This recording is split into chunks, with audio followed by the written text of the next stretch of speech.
All right, good afternoon. My name is Taylor Shade, and what I'm going to teach you guys today is how I create my stencils for tattoos.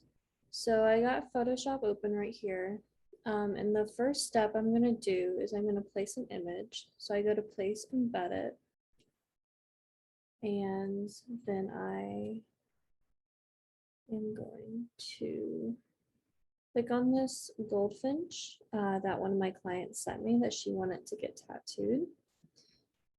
And then the next thing I'm going to do, so I usually click on the eraser in order to turn it into a smart object. That's just a habit that I created. And then I usually take this, drag it, copy it, unview the first image just to have that down there. And then I'll take the copied image and I'll go over here and I'll just highlight the bird and part of the branch that I want. And it looks like I got everything that I wanted. And then I'll do, since I'm on a Mac, I'm going to do Shift Command I. So I'm going to invert what I want deleted. And then I'm going to click delete. Because if you don't do the Shift Command I, it's just going to delete the bird. And then I'm going to do Command D to deselect. And we have the bird here. So I make a copy of everything I want. So I'll do the copy and then I'll relabel this. I'm going to do black and white BW because the bird that I'm going to do, I'm going to turn this into a black and white photo. So under image and adjustments, I'm going to do black and white. And then on my other screen, I just play around with the levels just to kind of bring out some contrast and make sure that these are the contrast and highlights that I want for black and white. I think it's good. And then I will make a copy of that. So I have the black and white. I'll unview the other ones below it and I'll rename this as sketch. And so now I have this new layer. Now I'm going to go to filter gallery, and I'm going to hide myself. And then here I always do photocopy. And so we got the detail and the darkness down here.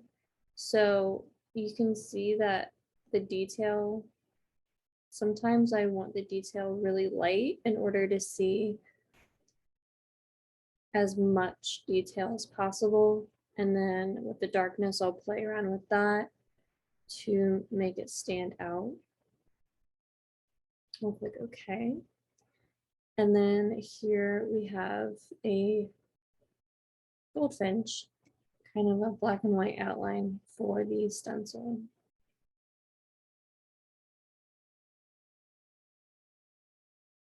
So now that I have my iPad connected, so that's what we're looking at now, I'm going to go to my Procreate.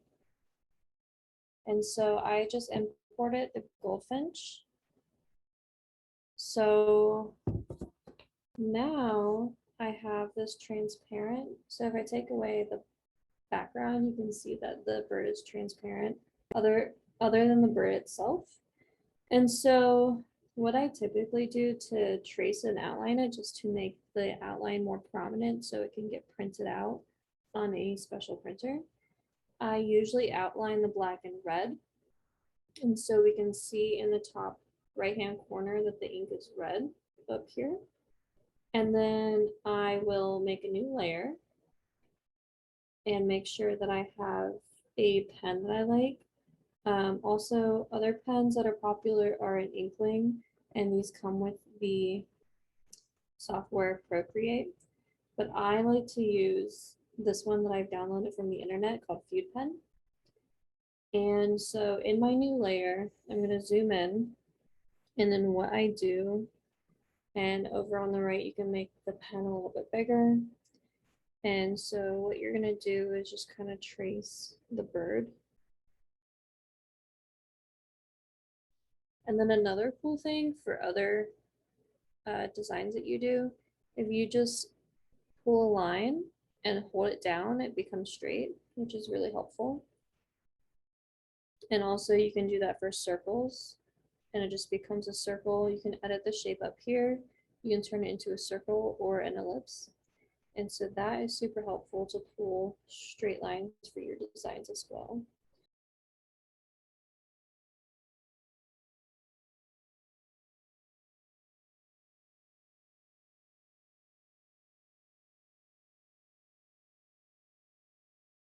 All right.